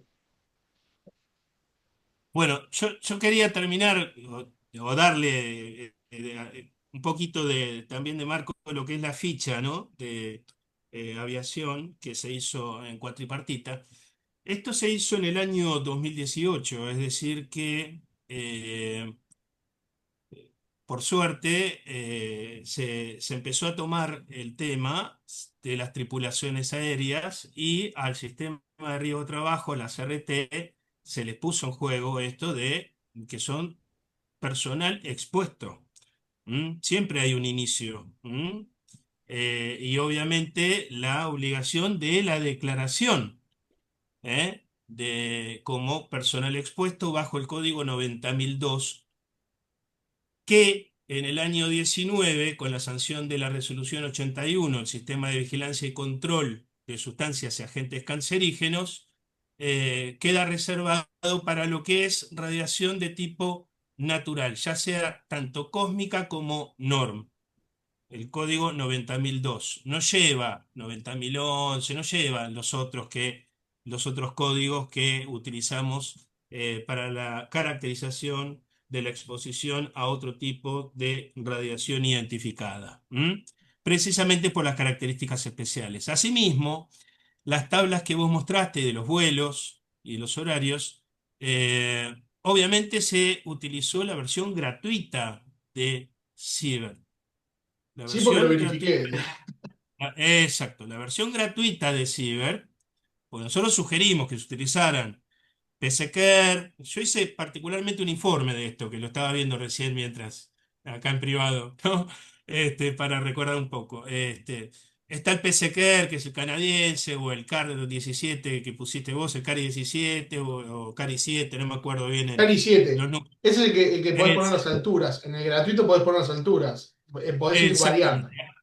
Ahora, lo que tienen que hacer las empresas es utilizar la versión Paga. Plus, la versión paga. ¿Por qué? Porque precisamente todo esto que estuvimos hablando tiene que ver la rigurosidad que hay en los partes diarios de esto que vos decías, las tormentas solares y demás que cambian. Y también creo que Mariana preguntaba o decía, ¿no?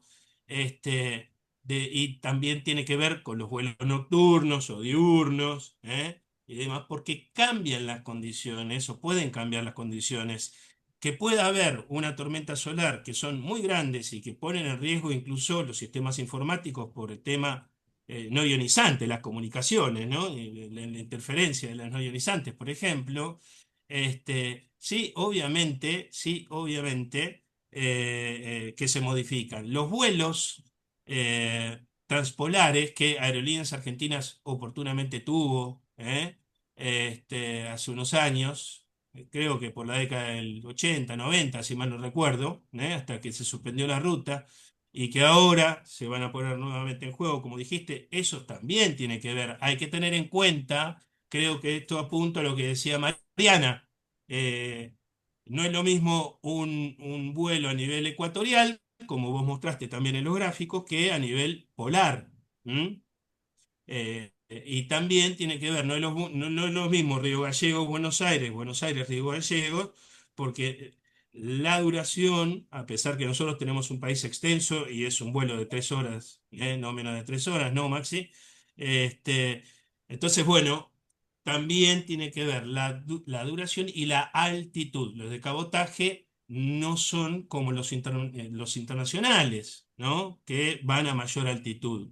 Es decir, hay varias cuestiones que se modifican y que en los programas pagos, obviamente, todo eso está mucho más que ajustado. Por consiguiente, y como colorario, eh, era necesaria sí, solo sí, la intervención del sistema de riesgo de trabajo para la cobertura del bien intuitivo, ¿no? Que es la salud de los trabajadores. Y por ende, en Argentina hoy se está contemplando eso. A las trabajadoras embarazadas, generalmente algunas compañías obviamente la dejan en tierra, es la sugerencia internacional, la Euratom 96 creo que era, si no me falla la memoria. Bueno, nada, mi participación un poco extensa, agradecerte Santiago, muy lindo lo que has dado, ¿eh? Bueno, gracias. Bueno, Eh, ahora Oscar. Bueno, Jorge sí. Ayuela es de la Ahora, antes, superintendencia, para que no lo conoces, de la superintendencia. Sí, que no, Maxi había preguntado por el tema de los protectores solares. ¿Está Maxi todavía? ¿O no? sí, está Ya ahí sé. Ah, conectado sí, con estás ahí. cámara. Eh, el tema es así, digo, cuando vos estás expuesto al sol, vos vas a sentir que la piel empieza a levantar temperatura, digo. La radiación, los fotones, que son los que nos llegan a nosotros, no levantan tanto la temperatura. Vos para levantar la temperatura con fotones tenés que estar irradiando un rato largo, largo. Entonces, lo que vos tenés es el espectro visible de la luz, es el que te está levantando la temperatura del cuerpo. Entonces, el protector solar lo que va a hacer es impedir que ese espectro visible que pasa por la ventana del avión nada, te broncee. Por eso muchas veces nosotros lo vemos los pilotos y ¿cómo puede ser que no te bronceado si está blanco como un papel, digo, ¿no? Porque aparte entiendo que el avión tiene como algunas folias, la ventana de oro y demás, que hacen de este protector solar también, pero es más que nada para filtrar el espectro visible de la radiación, ¿no? Yo Digo, entiendo, Santiago, que debe ser más vinculado al UV. sí, sí, sí. Digo, por eso, digo, está o en el Bueno, espectro es visible o está en el UVB, espectro VA, de baja energía. UVB y UVC, que es también la parte ionizante, la pequeña parte ionizante que tiene el último espectro, el comienzo de la ionizante y el final de la no ionizante, pero que pueden ionizar, eso, los UVC. Bien. Ah, Oscar, ¿puedo hacer un agregadito más de la ficha? sí. Tengamos en cuenta que si bien la redacción está en el marco de la mesa cuatripartita y como sugerencias para que todos tengamos información disponible, todos los actores, es decir, la tripulación aérea, todos los que entramos y podamos manejarlo, hay que tener en cuenta que los 6 milisieverts, la tasa 6 milisieverts de llegar, ¿no? Anual, es precisamente una restricción de dosis. Y desde la ICRP, desde la IAEA, obviamente sabemos que la restricción de dosis no es un límite de dosis, sino que es una forma donde se requiere intervención para que eso no llegue a los límites. Es un paso anterior, sin ser un límite, es un semáforo que se prende que dice, bueno, che, vamos a ver la programación de las rutas aéreas, las horas y demás, las altitudes, para que no se llegue a los límites. Más allá que los límites son más bajos por la normativa, por la ICRP 100, como la mostraste vos, la 132. Nada más. Sí, eso estaba bien claro esto que estaba explicando Jorge, está bien claro en una de las diapositivas que mostraba Santi. ¿Te acordás con con el número 20? Y después él explicaba esto, pero muy buena la aclaración. Sí, Oscar. Bueno, antes que nada, felicitarte, Santi, la verdad muy buena la presentación, muy interesante la información en realidad, cosas que realmente desconocíamos. Mi pregunta puntual es, más allá del modelo matemático de estas instituciones como CIBER y como las otras que nombró Jorge también, ¿hay algún doble check con esto? Es decir, ¿en algún momento determinado tenés idea si hubo alguna medición real, alguna comparación o intercomparación entre el modelo matemático de lo que se estima, de cómo está eh, la radiación cósmica y los factores que influyen para las diferentes partículas, las diferentes energías, respecto a una medición real propia con equipamiento?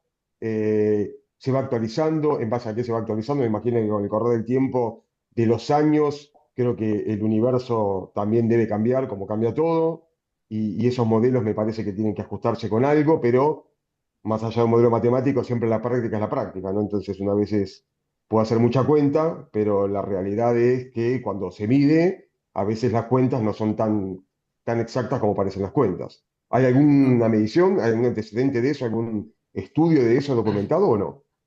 Mirá, hay distintos estudios hechos por distintas universidades donde muestran estas dosis y se comparan y llegan a valores razonablemente parecidos, digo, ¿no?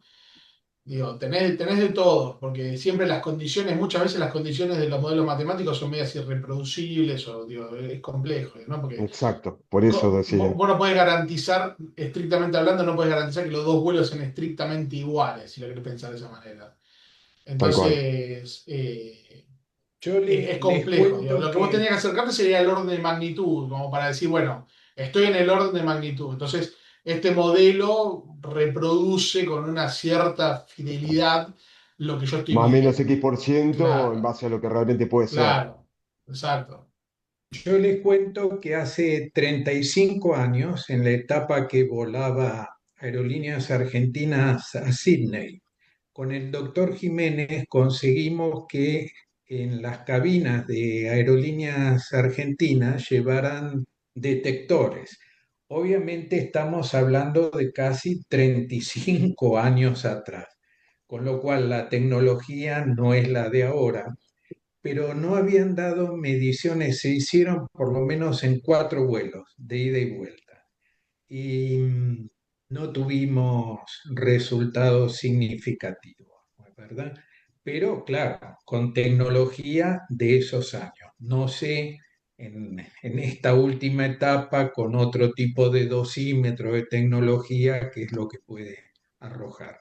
Es más, ahora Horacio, con estos modelos matemáticos de Santiago, algunos que conocía, podemos tener cantidad de información. Horacio, ¿te referías al doctor Jiménez que trabajaba, el que estaba en la Claro. CONEA o en lo que era el ENREN? Ok. Exacto, 35 años yo atrás fue cuando lo trabajé conocí yo. Exacto. con el doctor, trabajé y estuve 53 años, con lo cual Impresionante. ya te podés dar cuenta la edad que tengo. Este, son muchos años.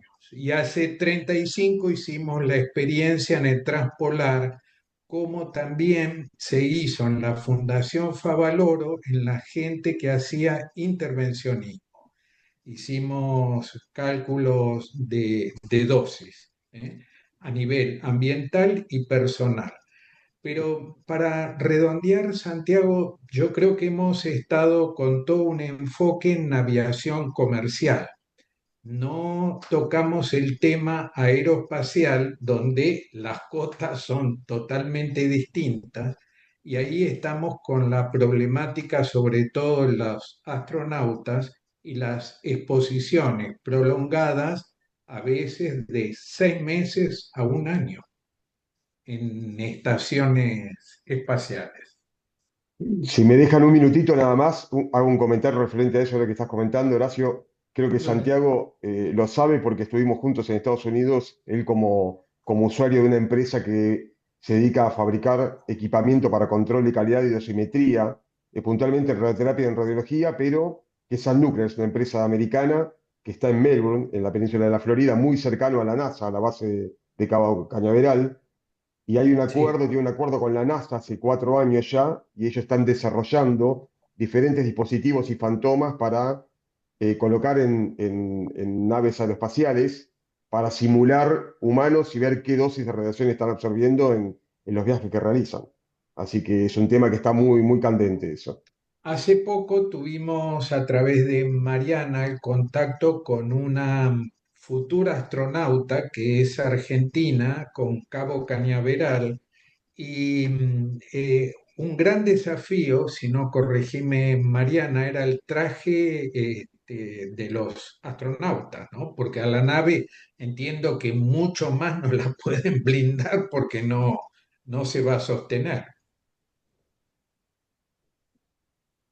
Sí, sí, era así. Estaba Alejandra también. Sí, sí, sí, Sí, era creo así. que lo que ella estaba tratando de diseñar era un traje más liviano para que pudieran tener más movimiento, porque creo que habían llegado a la conclusión de que por ahí no era necesaria tanta protección, bueno, bajar al límite, digamos, la protección para que el traje resultara más cómodo.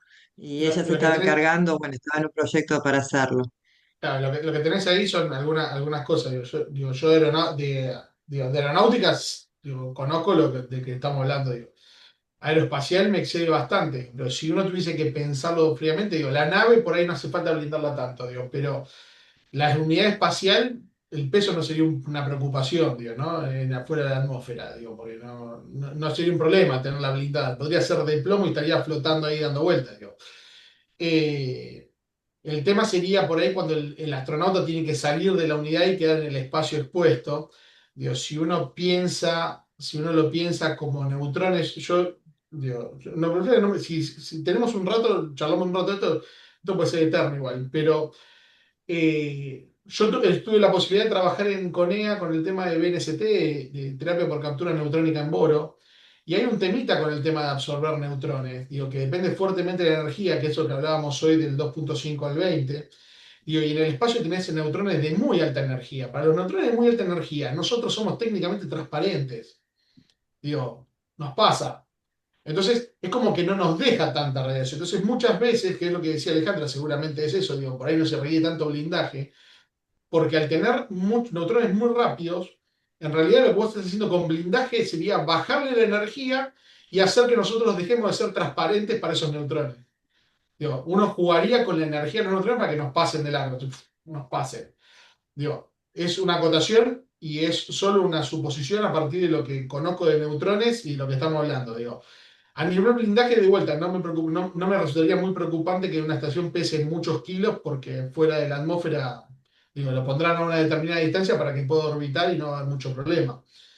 Eh, pero bueno, digo, habría que verlo con la gente de la NASA. Digo, ojalá me llamen un día para preguntarme, digo, pero mientras tanto, Sí, no, solo vamos a conjeturar. Yo me La quedé masonería, con una cuestión, perdón que volvamos a algo que me anoté acá y me quedó ahí. Justo hablaba recién Horacio de algo que me daba el pie, pero después continuamos por otro lado. Quería preguntarle, más que todo a Oscar, capaz que él tiene, el ingeniero Oscar Bialini, él sabe algo. El tema de los dosímetros, porque no son dosímetros comunes los que se podría llevar adentro del avión para hacer estas mediciones, porque hay neutrones. ¿Qué son? Dosímetros que miden neutrones, dijo Santiago. Sí, sí, son esos. Son distintos dispositivos, hay dos o tres dispositivos distintos que tienen la capacidad de medir neutrones, con las limitaciones que también explicó Santiago, ¿no? Que es complicado el tema de tomar una buena medición de los neutrones por la complejidad que tiene en sí la medición, pero sí, hacer una medición muy, muy aproximada. Sí. Pero no es el Los dosímetro personales, común. estamos hablando, No es el los dosímetro que que se usa en mostró Santiago radioterapia. en las fotos. Es un Claro, dosímetro integrador digital, ¿está bien? Tiene unas características distintas. Esos dosímetros, algunos tienen la capacidad de ser conectados a un dispositivo o una computadora donde se puede registrar la cantidad de dosis que se fue absorbiendo, se hace una sumatoria, se maneja esa información, se registra por personal. Tiene distintas aplicaciones. No es tan personal, tan físico determinado, sino como es electrónico, permite un manejo de información diferente. claro, perfecto. Sí, sabía que vos tenés idea y contacto con estos dosímetros, pero no es, Mm. para dejar en claro, no es el dosímetro que yo uso en radioterapia.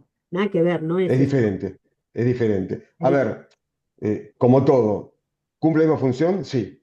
¿Se excede tal vez un poco para el uso que vos le das en radioterapia? Sí, está bien, pero también, a ver, los instrumentos, lo que tiene la tecnología y lo que el avance de la tecnología, lo que permitió es que antes no teníamos nada digital y uno estaba con un film y revelaba un film y a través del film uno levantaba la información.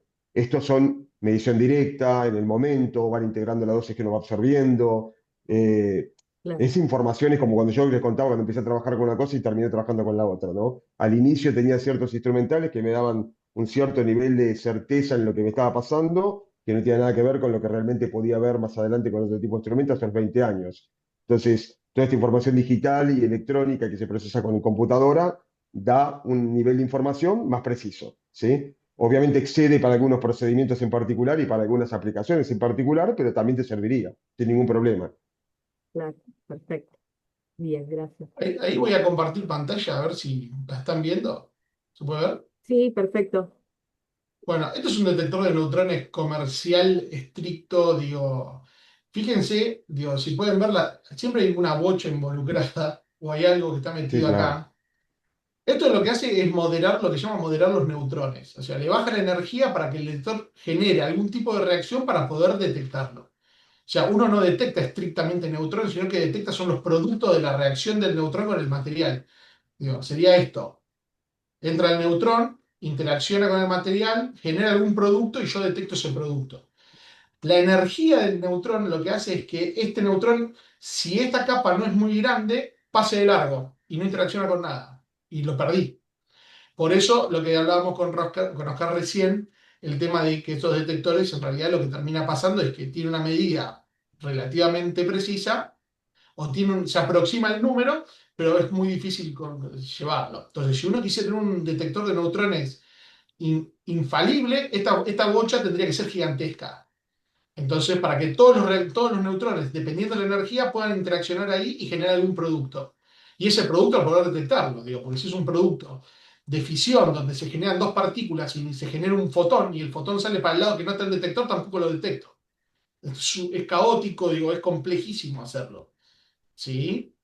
Entonces, es muy difícil, por eso se apoyan en los modelos matemáticos, que saben cuál es la probabilidad de interacción del neutrón con el cuerpo humano en función de la energía que tiene. Entonces uno sabe que a determinada altura la cantidad de neutrones tiene esta energía, entonces la probabilidad de interacción y la dosis que me va a dar es tal. Y a partir de todo ese enjambre de números, sacan un número. Digo, por eso muchas veces estos modelos matemáticos requieren un poder de cálculo tan grande que no es para una persona normal en una computadora estándar en su casa calcular. Uno puede entrar a la página y hacer un cálculo, pero ese cálculo está basado en un núcleo con, no sé, 500 CPU calculando 500, 1000, no tengo ni idea cuánto tiene, digo, haciendo lo que llaman simulaciones Monte Carlo para ver cuál es la dosis que deja. Entonces, uno se puede meter en esto todo lo que quiera, digo, es infinito, digo, meterse en esto. Es, El in- tema es salir. sí, es infinito como apasionante al mismo tiempo, digo. El tema es salir. Y déjame, para Maxi, ver, espectro, Para nosotros, mientras vos buscas, comento, para nosotros en el instituto que hacemos radiomedicina, este tema es súper importante y súper interesante. Así que agradecerles de nuevo. Maxi, ¿estás ahí? Sí, sí, estoy acá. Fíjate el espectro de la radiación, ¿sí? El tema de las temperaturas, de lo que hablábamos hoy, te hablaban del espectro visible, del ultravioleta, ¿sí? Ujú, Y ahí te va a dar el tema del protector solar y todo eso. Digo. Nosotros, cuando estamos acá, en este orden acá. ¿Sí? Pero bien, para yo calentar con esta energía un vaso de agua, puedo estar días tratando de calentarlo. sí, claro, entiendo. ¿Sí? No, buenísimo. Muy, muy buena el webinar, la verdad, muy agradecido. Bueno, ¿alguna otra pregunta? ¿Alguien más quiere comentar algo? Cristian, Tengo ¿no? una consulta, entiendo que para Santiago, o cualquiera, quizás el piloto que intervino también lo conocen. Una pregunta puntual si es que el personal expuesto, y de acuerdo sobre todo a las normas de superintendencia, ¿tienen algún seguimiento médico laboral o autorización al nivel de algo parecido a lo que nosotros hacemos con los licenciamientos de los trabajadores que están expuestos en otra industria, pero no dejan de ser todos trabajadores expuestos? Si es que conocen que el trabajador aeronáutico tiene A algún... ver, yo algo conozco porque soy médico aeronáutico y he estado en el gabinete de Fuerza Aérea donde se licencian los pilotos y justamente de esa experiencia de hace cerca de 50 años fue una recreación el gabinete psicotécnico que tenemos para instalaciones tipo 1 en la CONEA o bien en centrales, en fin. La regulación que tienen los pilotos bajo jurisdicción argentina es la licencia del examen de aptitud que tienen en el IMAE. El Instituto Nacional de Medicina Aeronáutica y Espacial está atrás de Aeroparque. Por ahí pasan también las azafatas y luego, no sé si continúa Jorge respecto a alguna regulación específica, pero el tema licencia lo Pero tienen tienen en licencia, el digamos, IMAI, en el IMAI, tienen que exponerse, tienen una licencia que cumplir, digamos. en el IMAI. Y de ese gabinete yo hice una cuestión superadora, que es el que tenemos en el instituto. Es más completo, mucho más completo que el que tiene el IMAE. Pueden visitar uno y otro y sacar conclusiones. Luego, lo relativo al sistema de riesgo de trabajo es un trabajador expuesto. Por consiguiente, tiene que cumplir con todo el sistema de riesgo de trabajo, lo mismo que un personal que esté expuesto en servicio de medicina nuclear, un personal de salud expuesto o en centro atómico Ezeiza y demás, ¿eh? Con lo Se cual, hacen los Jorge, yo exámenes creo que médicos entran, normados. Sí, perdón. Jorge, deben entrar los dos aspectos. La licencia de la aptitud que regula el IMAE, para aviación civil e incluso aviación militar, y la ley de riesgo de trabajo, la superintendencia, incluso con la semestralidad a nivel de vigilancia ocupacional. ¿Es correcto? Exactamente. Ese es el resumen perfecto. Bien. Sí, Maxi. Sí, perdón. Por ahí la respuesta corta. eh, el tema del licenciamiento del personal estimó dar de baja. O sea, yo lo que voy a hacer es una comparación. Yo me acuerdo que, por ejemplo, mi viejo, él siendo radiólogo, él siempre tenía el aparatito, ¿no? E iba, y me acuerdo que siempre se lo ponía, y cada tanto tiempo lo tenía que llevar a un lugar donde hacían las mediciones, y bueno, en base a eso, sé que hay una ley con el tema de radioterapia, radiología y todo eso, con el tema de las vacaciones que se tiene que tomar, y el descanso a esa exposición. No sé si viene por ahí el lado de la pregunta. En aviación, por lo menos, que yo conozca en Argentina no lo hay. Y por lo menos en el país donde yo trabajo ahora, tampoco lo hay. No sé en otros países. Lo que sí hay, es como decía el señor Horacio, es que cada un año, cada 6 meses, ¿sí? Nosotros los pilotos tenemos que ir a hacer un examen este, psicotécnico, Exacto. donde uno se le hacen varias pruebas y bueno, en base a eso, pero no existe como tal una medición con respecto a la exposición de la radiación. Eso no existe. Y lamentablemente ahora ya el INMAE ha dejado de ser la autoridad madre competente de eso. Por otro lado, el tema también, con mucho respeto este comentario, ¿no? Hace, hace 50 años los aviones volaban más bajo, una cuestión tecnológica y capacidad de aerodinámica y de los motores.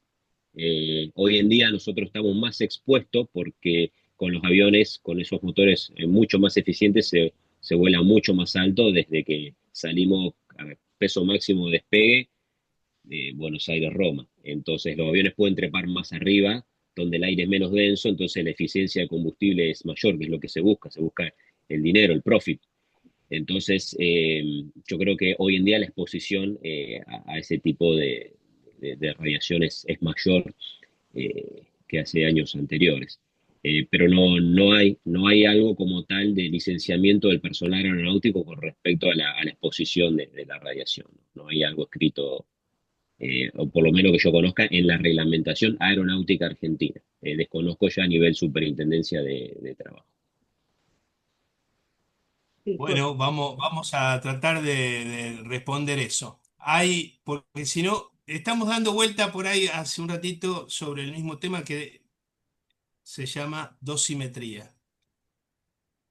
Como bien lo expuso Santiago, la ICRP 132 sugiere fuertemente utilizar esquemas de modelos matemáticos simulados a través de software.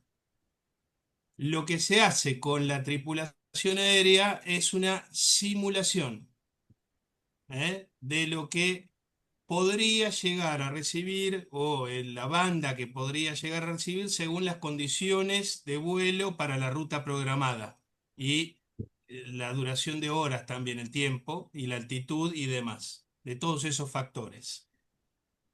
Como bien vos te has fijado y Santi también te lo volvió a mostrar, el sistema de dosimetría, de monitoreo ese que tiene Santi, es un dosímetro personal, le decimos normalmente. Es un dosímetro físico y pasivo. Esto quiere decir, es reactivo.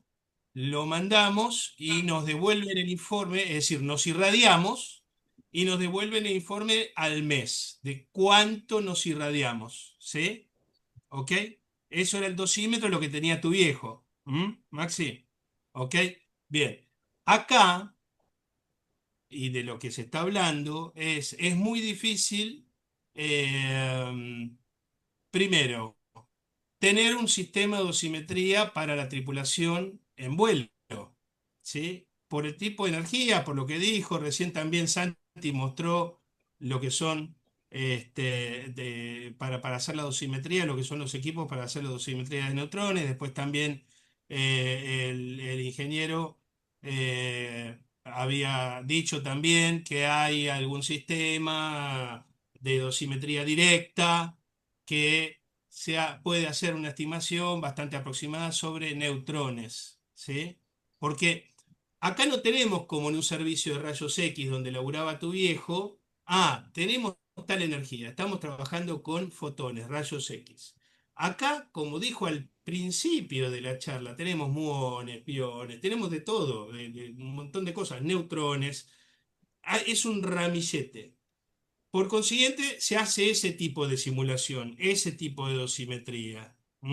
Y por eso se le dice a las compañías aéreas, para hacer la vigilancia en salud, no solamente alcanza con tener esos valores de la simulación de la ruta, sino hacer los exámenes médicos que corresponden semestrales, que en el sistema de riesgo de trabajo corresponde a que cada 6 meses te van a sacar sangre y te van a hacer un recuento de reticulocitos y un hemograma completo, mínimo, ¿ok?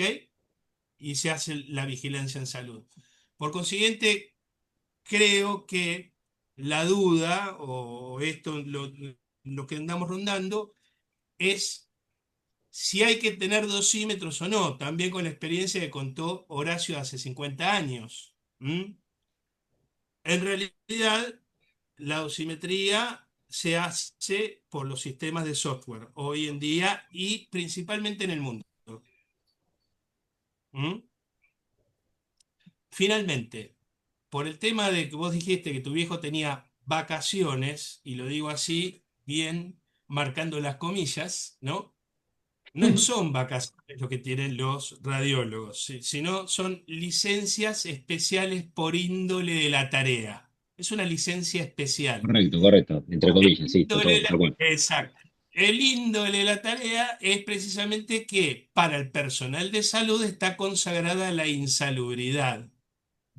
Y esto deviene de un concepto muy antiguo en donde se le hacía tomar un descanso, entre comillas, para darle al organismo, en cierta manera, por el sistema biológico, un sistema de reparación. Bueno, entonces, no son vacaciones, son licencias especiales por ende de tarea y los únicos que lo tienen en la República Argentina es el personal de salud.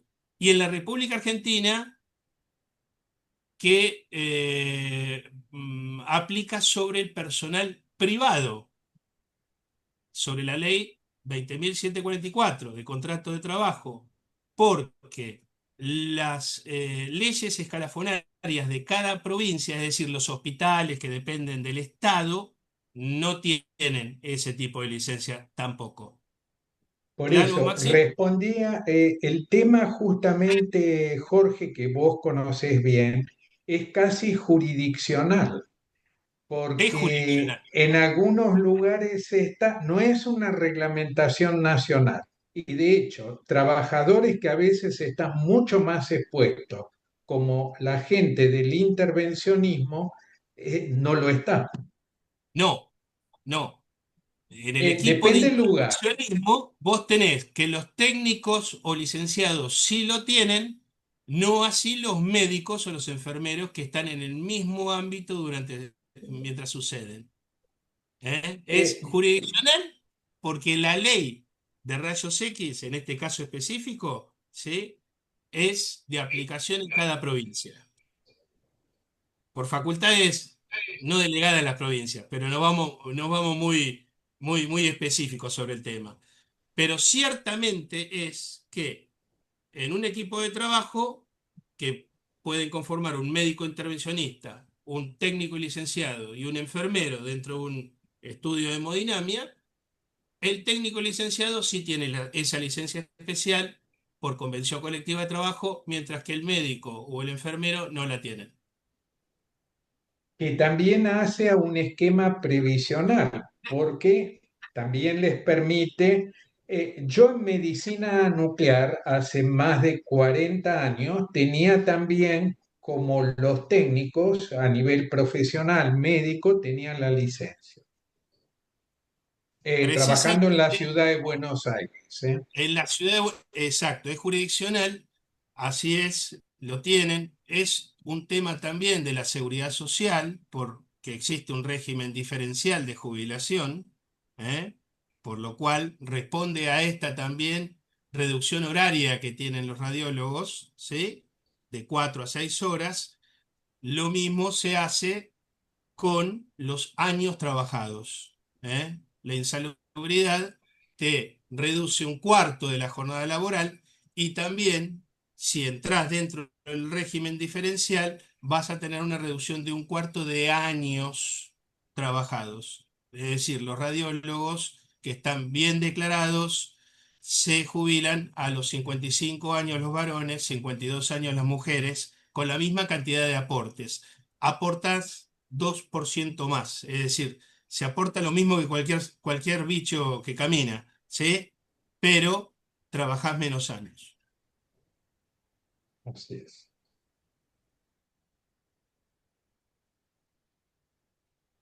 Bien, ¿alguien quiere agregar algo más? ¿Comentar algo más? Bueno, muy interesante. Gran charla ponen en el chat. A ver si hay alguna pregunta, Santi. Oscar, bueno, se tuvo que ir, sí, ya estuvimos un Sí, montón. tuvo que salir. Bueno, FG, gran charla. Muchas gracias, excelente webinar. Preguntan si hay dosímetros de área en las aeronaves, ya dijimos que no. Bueno, te agradezco muchísimo para nosotros, como te decía recién, en el instituto que hacemos radiomedicina y protección radiológica, es un tema sumamente interesante, ¿sí? Así que te agradecemos muchísimo, Santiago. No sé si Horacio, Alejandra quieren decir algo más o damos por finalizar. No, no, bueno, excelente la charla y el debate posterior, así que y bueno, y a todos los que quieran volver a verlo, va a quedar esto, vamos a colgar la charla en la página, así que después también la vamos a difundir y le vamos a mandar el acceso. Así que bueno, gracias a vos por organizarlo también. Bueno. Y gracias, Santiago, y no sé cuál será la próxima, porque la anterior estuvimos en los submarinos.